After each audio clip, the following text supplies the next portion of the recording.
ક્યાંથી આવી કે વરના એ દાદાજીને સાપો નો તો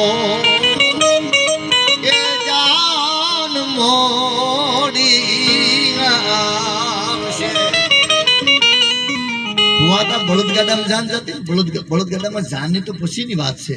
હમણાં જેઠ મહિનો આવશે, જેઠ મહિના વાવણી વાવવા જે ખેડૂત ગામમાં જતો હોય છે, જે બળદગાડું લઈને જે વાવણી વાવવા જતો હોય છે અને ટ્રેક્ટર લઈને જતો હોય છે, તમે જરાક આખું બંધ કરીને વિચાર કરજો, એમાં રૂડો કેવો લાગશે સાહેબ? બળદવાળો જ રૂડો લાગશે, ટ્રેક્ટરમાં વાવણી રૂડી ન લાગે.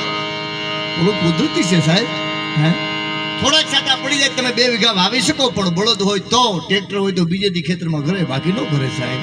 હે, બળદગાડામાં જાનું જાતું ત્યારે કે ધમળે ના સોનાલા સિંગ ધમળે ના રૂપલા સિંગ પણ મારે હોનલા એ તોહારી ગે તોરી જુઈતા દોહરું હોનાનું.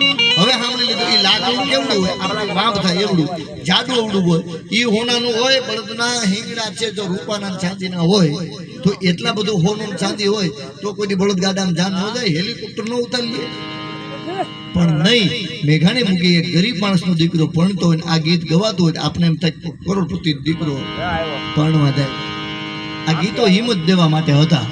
હા ઉશિયા લઈને ગયા હોય પરણીમાં, પણ એ ગીત ગવાતું જ કોકને કરોડપતિ. પછી ભુવાતા એક ઝીણી વાત કહી દઉં, મને યાદ આવેલું કીધું. પેલા છે ને ઢોલ ને હરણાઈ 2 લગ્નમાં હતું, બીજું કોઈ મુદ્દો નહીં, ડીજે નહીં, કાંઈ ઢોલ હરણાઈ હતા.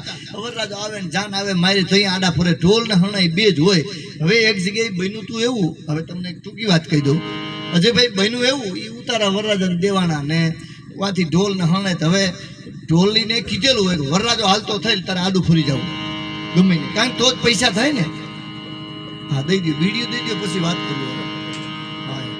આમાં શું છે, આ ગીત છે, આપણે આંખું બંધ કરીને ગાઈ શકશું. આંખું બંધ કરીને વાતો કરશું તેમ થાય મીંદડી દૂધ પીવે.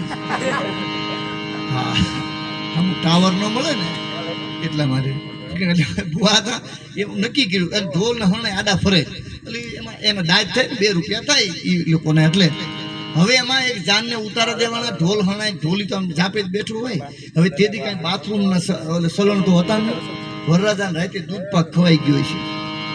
એટલે અણવરને હનફ કરી, એટલે અણવર ડબલા જતા ને, અણવરના હાથમાં ડબલું હોય, ધીમે ધીમે જતા જેવા ઉભા થયા ને ત્યાં ઢોલી ઉભા થયા, રડી બાંગ ધ્રી બાંગ. હવે વરરાજાને સમજવું હું, હા એમાં કોઈ કાનમાં જઈને ઢોલીને કીધું બે કાં તો કે કવરેજ આવ્યું. હે એટલે ઉતાવળ દખ બહુ દે, ચાની તાણ કરે પાણી પીને જવાય. પણ ભાગવતનો મંડપ છે અને વાહ વાહ સરસ. એટલે ભગવાન કૃષ્ણને આપણે યાદ કરી છે, માતાજીને યાદ કર્યા છે, અને બધાએ બહુ સારું ગાયું છે. એમાંય નાનભાઈ તો સારું બોલે છે ને અવાજ જુદી વાત છે, પણ તાલ ની સૂરની પણ મામા એને ખબર છે.